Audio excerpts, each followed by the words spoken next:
This Farm to Fork segment is sponsored by NetFM. Today I have the great opportunity of standing in some beautiful citrus orchards with Mr. Cary Caviglia. Gary, it's Crystal Cove Farms. It's one thing to call a place a farm.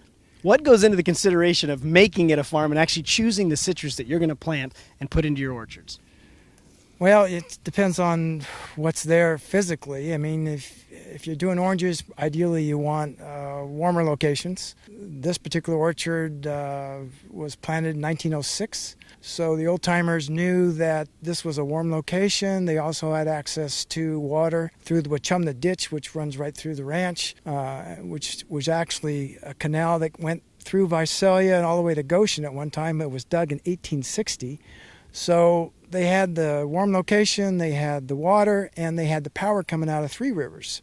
So that's why this particular ranch was put together in 1906 versus, let's say, out west of here. Now, you've got the unique situation where you've got different varieties that are planted out here. You could explain a little bit how you've chose those, but there are also trees in this field that they've been here since the first planting. Yes, about half the orchard's still the original 1906 planting. It's still producing.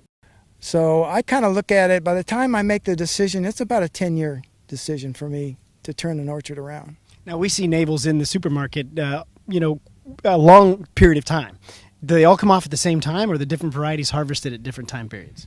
No, the navels actually start with the earlier varieties first in November, or sometimes even the end of October. And we push the navel market all the way through to about April, even into May sometimes. And we have different varieties. This particular variety that we're standing in this orchard right now is a mid-season, so it comes off about now. We're done with the early varieties. We'll start the late varieties probably around February, and we'll take that into April and May. Well, next week we're going to bring you just a little bit more that goes into actually putting this fruit on the table. For Farm to Fork, I'm Rich Kreps.